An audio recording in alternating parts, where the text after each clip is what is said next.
दोस्तों जय हिंद।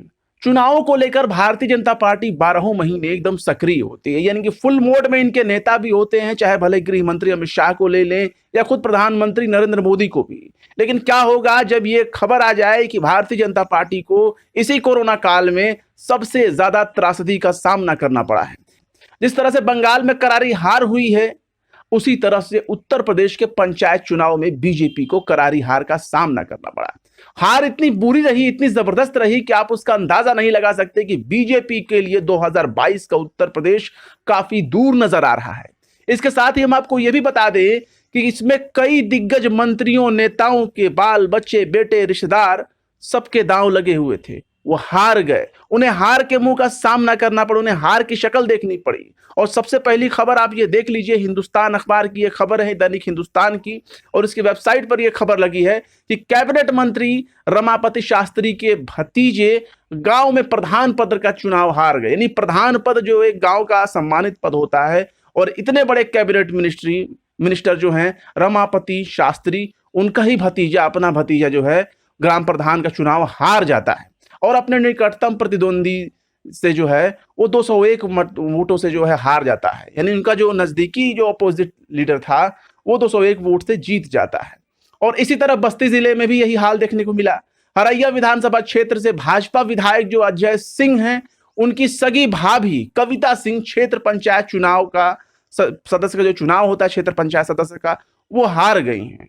और ये दोनों सूचनाएं शाम से ही सोशल मीडिया पर गूंज रही हैं, दिखाई दे रही हैं, खूब वायरल हो रही हैं। आप दैनिक हिंदुस्तान की ये खबर देख रहे हैं अपनी स्क्रीन पर। इसके साथ ही अगर हम बात करें अयोध्या की, राम की नगरी की, यानी वो राम, वो श्री राम जिनके कंधे पर सवार होकर भारतीय जनता पार्टी ने अपनी नैया को पार लगाने की कोशिश की।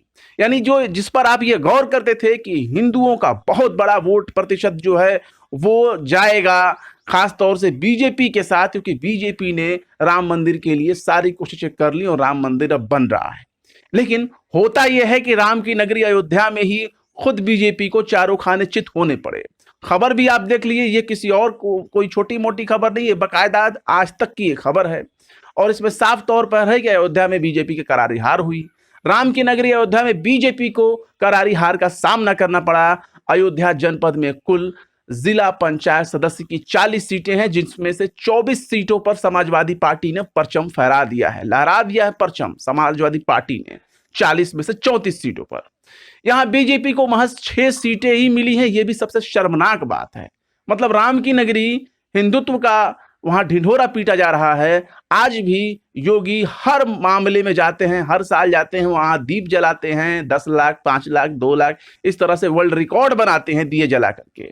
और वो भी ये वो सरकार है, उस सरकार में ये हारे हैं जिस सरकार में जो है सबसे ज्यादा हिंदुत्व का ढोल पीटा गया। और जब आप देखेंगे कि खास तौर से जब ऑक्सीजन सिलेंडर देने की बात आई, लोगों को हॉस्पिटल में बेड देने की बात आई, दवाइयां देने की बात आई, तो ये योगी सरकार सबसे नाकाम नजर आई। यहां तक कि शर्मनाक हरकत यह भी कर दिया कि अगर कोई ऑक्सीजन की कमी की बात करता है तो उनकी संपत्ति जब्त करने की बात भी कही जाती है। और इसमें आगे देख लें, यहां बीजेपी अयोध्या में सिर्फ 6 सीटें जीत पाती है।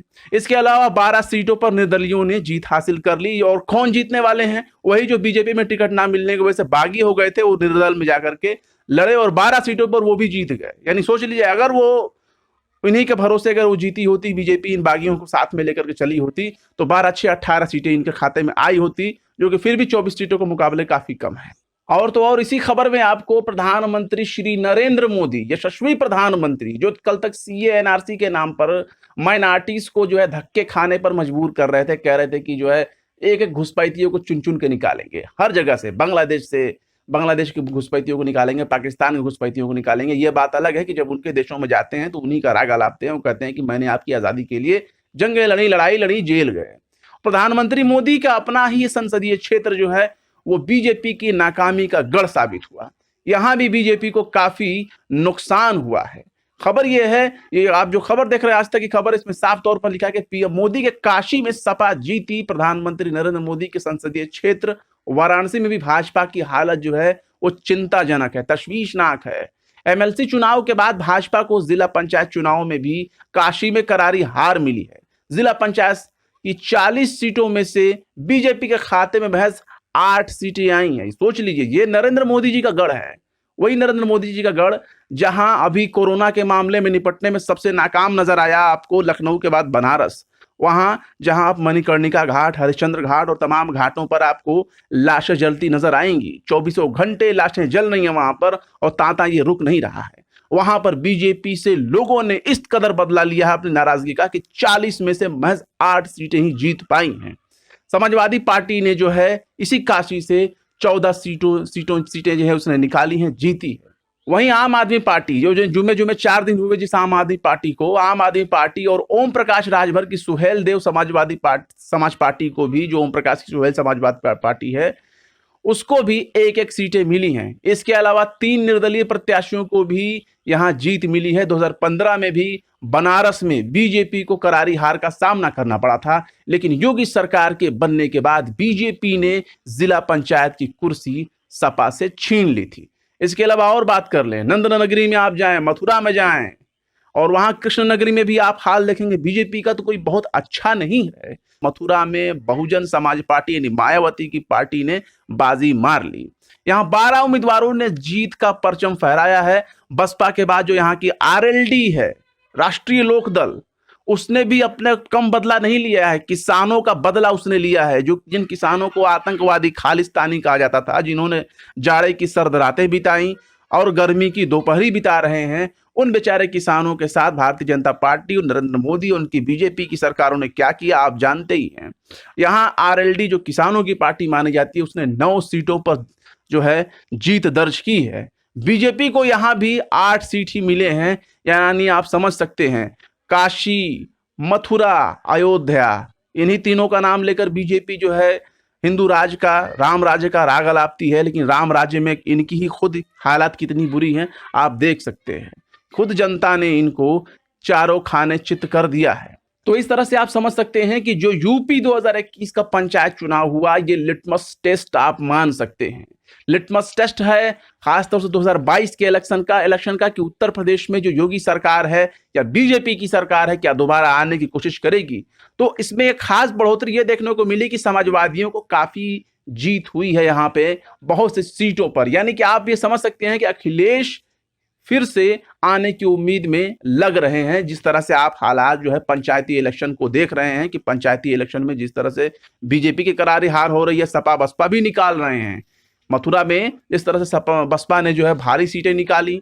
बसपा को भी देख लीजिए आपने, सपा को भी देख लिया। ये लोग जो उनकी कहा जाता है कि अब इनकी राजनीति खत्म हो गई, खासतौर से बसपा के लिए, बसपा अभी भी सत्ता में काबिज हो सकती है अगर ढंग से रणनीति अपनी तैयार करे बीजेपी का दामन छोड़ करके। लेकिन बसपा की कोई गारंटी नहीं होती कब किधर की बात करने लगे, कब किसकी बात करने लगे।